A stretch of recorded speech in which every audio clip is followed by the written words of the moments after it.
Hi, my name is Amir Rahimi. I am the producer on the Battle for Middle-earth 2, The Rise of the Witch King, and I'm here today to talk to you a little bit about the new units that we added to the existing factions of Battle for Middle-earth 2. When determining what the feature set for The Rise of the Witch King was going to be, we really wanted to deliver on what the community wanted. So one thing we did is we really scoured the boards, paid a lot of attention to what our community had to say, and what we found was that fans of Battle for Middle-earth 2 were picking one of the 6 factions, learning the faction, and sticking with that faction. And what they want is really some new toys to play with. They want new units, new abilities to use, new strategies to develop. So what we decided to do is go through and add at least a few units to each one of the existing factions of Battle for Middle-earth 2, in addition to adding a brand new faction, which is the Ingmar faction. One of the biggest changes that we made to the existing factions from Battle for Middle-earth 2 is that we added a whole new unit type that we call the Mini Hero Horde. These are units that share characteristics between heroes in Battle for Middle-earth 2 as well as regular units, elite units. So for example, like regular hordes, these units are built from production structures. There's multiple numbers of them in a horde. But like hero units, these mini hero hordes have special abilities that they get as they level up. They also heal when not in combat. In most cases, the goal behind creating mini hero hordes was to enhance certain faction strategies. So now with these new mini hero hordes, what I do is build up a large force of Rohirrim with Theoden, and then build the Knights of Dol Amroth and level them up throughout the course of the game. At level 7, they get a glorious charge power that's similar to Theoden's. So you can imagine not only Theoden with his Rohirrim, but also these knights charging into a battle. My favorite mini hero horde in The Rise of the Witch King is the Isengard Deathbringers. So first of all, these guys have a really cool look. They have these huge serrated swords and very interesting armor. But also, they get a very powerful special ability at level 7 that we call Bloodlust. Now what Bloodlust does is it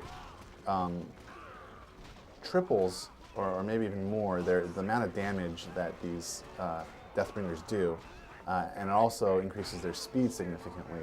But because they're exerting themselves so much while fighting so hard, they actually begin to take damage over time. In addition to the mini hero hordes, we've also added several new heroes and regular units to the existing factions of Battle for Middle-earth 2. And this is another area where we really wanted to listen to our community and see what they wanted. For example, we've been inundated with requests of adding Gothmog to Mordor. Fans of the movies will remember him as the orc captain who led the orcs at Osgiliath and then pushed forward to Minas Tirith in The Return of the King. Well, we've now added him to the Mordor faction, and he actually adds a whole new vector of strategy to Mordor, because now you can build him early on, and he really, as an orc leader, buffs up the orcs. In order to reinforce the strategy of using orcs when you're playing as the Mordor faction, what we decided to do is add an elite orc. So we came up with the notion of the Black Orc. This is an orc that you get by leveling up the orc pit, and allows the player to not go straight from spamming a lot of orcs, jumping straight to trolls, but it allows him to have the choice of continuing with the orcs and then potentially building Gothmog in order to buff them. Similarly, the new hero that we added to the Dwarven faction provides a whole new choice in terms of strategy for the dwarves. We decided to add Prince Brand. For fans of the fiction, they'll recognize him as the son of King Brand from The Hobbit. Prince Brand is an archer hero. He's the only non-dwarven hero that the dwarves get, and what he does is he really buffs up the Men of Dale. In addition to the Noldor warriors, the elves also get the Linden horse archers. As the name suggests, these are archers that are on horseback, and what it does is it gives the elves a very sort of fast archer option, and anyone who knows the elven faction knows how deadly that can be. I believe we've been able to capture and keep the spirit of the individual factions so that they generally feel and play the same way.